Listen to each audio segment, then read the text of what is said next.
I am going to be talking about ideas within my mind that I'm thinking about. So we're going to see how long this video is going to be. But first, I'm thinking about parallels of there's something in between of these walls and going through an idea of falling down but falling up through, and it's water rising up, and it's like it's kind of like a building type of shape or type of room type of shape, but there's light shining from above.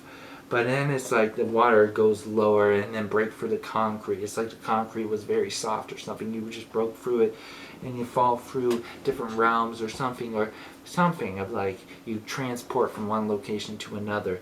But also the idea that maybe the idea of like the light shining and it's like you feel it, like the sparkle, like you feel like it's like there's some type of substance or something that can give power and like nutrients, or like it's like some type of vitamins or something that goes into your body and just gives you more strength to move on, and it gives you this protection from like the influence of the electronic energy that's trying, the negative electronic energy that's trying to attack your psychological mindset. And I think about how the world, how you look at it, the land is so separated yet is so put together. I'm not talking about the word Pangea or whatever nonsense, like I already understand that, but I'm talking more about how we look at the lands and look at the shapes of it. But the water, if it's dried up into how it is, if it was dried up, everything was dried up, then wouldn't it be all like land, right? It would be all dried up, but it would be all land, right? So it's kind of like the only thing is the illusion of the separation because of water. How have we looked at water as a thing of separation? Because of the danger, because something that was survival about getting from point A to point B? Uh, but wouldn't that completely change if you could easily transport from one location to another? Then the water would be completely irrelevant. Would it really be? Well, I guess you could. It would still be seen as something that would separate because you had to do that to get to the point where. Okay, I think I understand now. Robots being sucked within their own mainframe, robots being stuck in their own simulation. That's what I see could happen. Because if robots were to gain consciousness, it wouldn't work because they'd be stuck in their own simulation that they created for their own selves, because they thought that they could move in.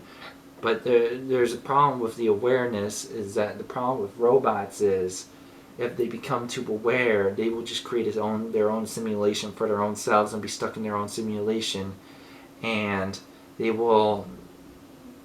are not human, so they will not have the consciousness, the psychological mindset to be creative or artistic enough in a natural sense to get out of that simulation that they got themselves stuck in.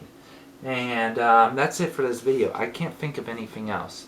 I could think about the nature and about how the trees and focus and see the tree opening up and then it's like splitting, but then it's like morphing back into itself, and you could see the sky like could be like moving and like flowing like water could, and that the clouds is like there's drips of rain on it.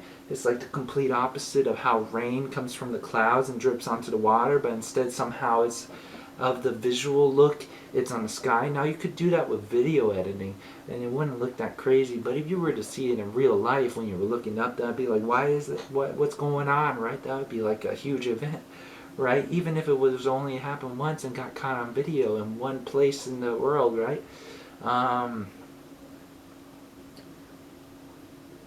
But the fear of being sucked into the phone, right, or something, it just like it would be weird. Like there's been concepts of going like in a television or in a computer. This has been done before, so I'm not gonna. But even books, the words. What if it's backwards and then like it's rearranged and it's like a puzzle you have to figure out? What if there's sound bites that you put together and it puts together the album? What if there's different types of clips of the movie where you have to arrange it from the start of the story to the end of the story? I think that stuff may already exist or something, but it's still interesting. I think there's also an interesting idea with gloves. Why do we wear gloves? Well, it makes sense when it's freezing cold to wear gloves or to protect your hands. But think about how gloves became like a statement, like with the Michael Jackson glove. That glove was just for looks, right? That glove was just for how how fashionable it looked, the glove, right? But I think there might have been something more to it, so maybe I should do more research, but I won't. I just wanted to say what I was thinking. But also, I think about how the possibility of buying companies, what that could cause in the future, if someone really could take advantage of that and figure that out, and if someone could make a mistake big enough that possibly culture could be rearranged, and companies could fail at their goals and their agenda because they were so blinded by money. But also, I think about how the possibility of the conversation becoming more productive will happen. People should write on papers. People should still write on notebooks. But you can still type on a computer, but at least sometimes you should write on notebooks and write on there. I think it's important to do that. But you can still type, but still sometimes at least write on paper, write on a notebook. There's something that I think is still cool about writing on a notebook, writing on paper. There's something about way people's eyes, the way people look at you. There's something that really bothers me about it. There's something where it's like, oh, I want to talk to that person in terms of I'm annoyed, but I don't want to do that because I already know I'm not going to be good at starting something. I'm not going to be good at starting something good because I'm very passionate. When I'm very bothered, I get very passionate about defending myself. I feel like I have to defend myself because I feel constantly threatened by everybody around me who is judging me silently. And even people who might not be. I don't care if it's a millisecond. That millisecond is a millisecond of disrespect. And that does bother me. But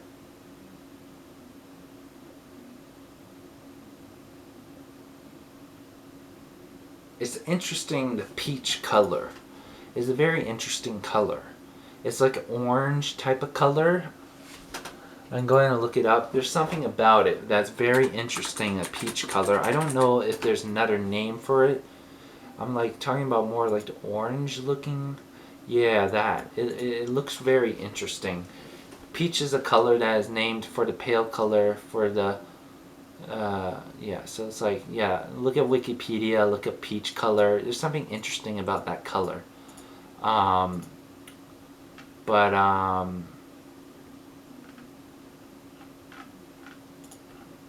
and then there's peach puff and there's peach Crayola color there if you look in the Wikipedia variations for peach color. Okay.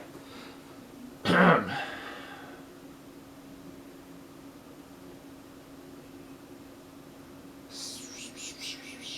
trying to think.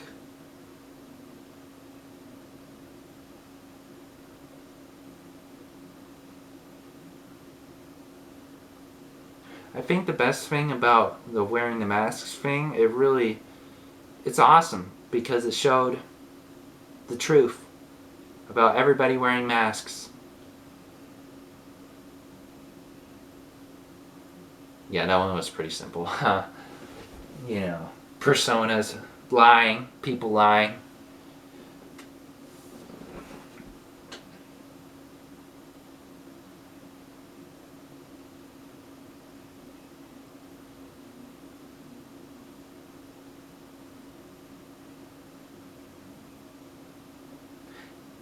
It'd be like trying to be funny. The idea of the celebrity.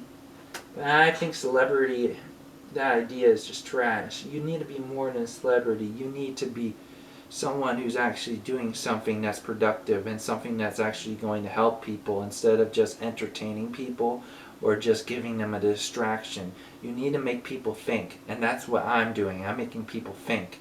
Unlike certain celebrities where they're kind of dumbing stuff down and making people see, there is catchiness and it does sound good and it is cool, but there's a little bit of a problem when you're not making people think and it's just like it's entertainment and it's just distractions. No, we need focus.